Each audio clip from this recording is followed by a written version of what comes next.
CSS의 기록 위치에 따라서 기록 방식 자체를 이제 크게 세 가지 방식으로 나눠주는데, 그 첫 번째가 외부 스타일 시트, 그리고 두 번째가 내부, 그리고 인라인 방식이 있다라고 했습니다.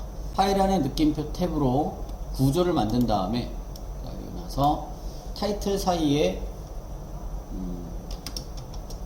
웹브라우저에 표시될 제목을 하나 쓰고, 자, 제일 처음에는 내부부터 설명을 드렸었죠. 내부 스타일 방식이란 스타일 태그를 쓰고 그 스타일 태그 내에 값을 기록하는 방식이다. 제목을 하나 바디 사이에 편의상 썼었어요. h1 태그를 이용해서 제목을 하나 편의상 기록을 했습니다. 이렇게 한 상태에서 웹브라우저에서 확인을 하게 되면 제목만 표시가 되죠. 화면상에서는. 자, 이 상태에서 스타일 내에 h1에 대한 디자인을 해보자. 내부 방식으로 한다. 주석 표시가 CSS 주석은 슬래시 별표 슬래시 사이에 CSS의 주석을 기록할 수 있는데, 주석이라는 설명글이라고 그랬어요. 네오 CSS. 기존에 있는 값은 이 본문에 h1 태그를 대상으로 해서 다음과 같은 CSS의 속성 몇 가지를 지정했습니다. 먼저 영역을 보이게 하기 위해서 백그라운드 속성을 지정했는데요. 백그라운드 속성 배경색, 색은 임의로 선정을 하나 했고, 글자의 색상은 컬러로 지정했습니다. 화이트로 지정을 하고, 박스의 크기를 지정할 수 있었는데 우리가 박스 모델과 관련된 몇 가지 속성들을 추가로 지정했죠. 첫 번째는 width, 크기를 300으로, 높이, height 200으로, 테두리, 보더로 하는데, 특히 다른 속성하고 다르게 보더의 경우에는 속성의 값을 3개를 기록했습니다. 5픽셀, 테두리의 두께, 테두리의 종류, 솔리드, 테두리의 색깔, 레드로 표현을 했었어요. 여백은 크게 두 가지가 있는데, 바깥쪽 여백, 걔를 일반적으로 여백, 마진이라고 얘기하고 20픽셀을 지정했고, 박스 안쪽의 여백, 패딩이라고 했고요. 역시 같은 크기로 20픽셀 지정했습니다. H1번 태그를 이용해서 지정한 이런 방식의 스타일을 내부 CSS라고 부르고, 인라인 방식의 경우는 H1번 태그에 직접 스타일 속성으로 지정하는 방식이라고 했어요. H1번의 스타일 이퀄 값은 배경색과 글자 색만 고려한다라고 하면 백그라운드 컬러를 옐로우로 지정을 하고, 글자의 색상은 블루로 지정한다면, 기존에 원래 내부 CSS에서 지정했던 그 방식이 지금 방금 전에 지정한 인라인 CSS 방식이 내부보다 우선적으로 적용되는 것을 우리가 확인을 했습니다.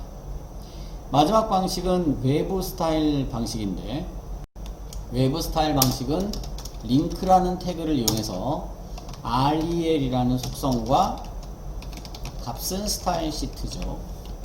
href라는 속성을 이용하는데, 이 href 속성에 스타일 이름을 기록한다 라고 했습니다. 주석을 또 하나 다시 달아본다 그러면 HTML 주석이죠. 이 방식, 링크 태그를 이용해서 작성하는 방식을 바로 외부 CSS 방식이다 라고 했습니다. 외부 CSS 방식에 이 style.css라는 파일이 지금 없으니까 요거를 이제 만들어야 되겠죠. 워크 폴더에서 선택이 되어 있다면 위쪽에 파일 또는 마우스 오른쪽 버튼 눌러서 새 파일을 하나 만듭니다. 이름은 style.css.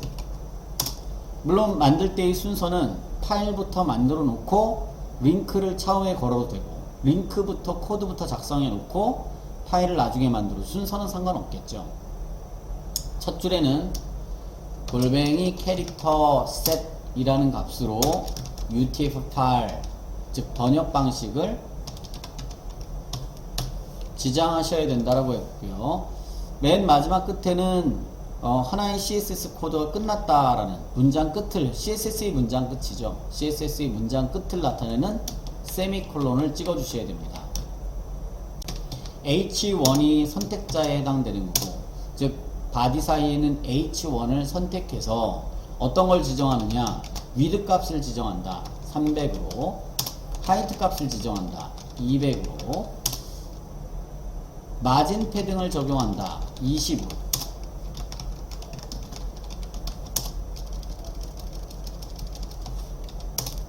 테두리를 지정한다 5픽셀로 지정했어요. 백그라운드를 지정한다. 우리가 일부러 백그라운드만 서로 다르게 좀 지정했죠. 컬러를 지정한다.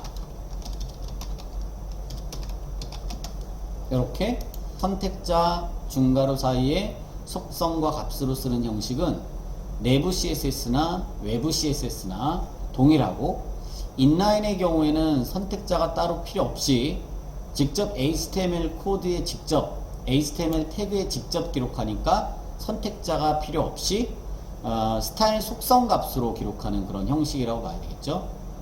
자, 이렇게 기록했을 때 우선순위를 본다라고 하면 외부 방식이 가장 먼저 적용이 되고, 내부 방식이 두 번째로 적용이 되고, 마지막으로 인라인 방식이 적용되기 때문에 실제 중복 코드인 백그라운드 컬러나 컬러에 대해서는 마지막에 기록한 인라인 방식의 이 색상이 적용이 된다라는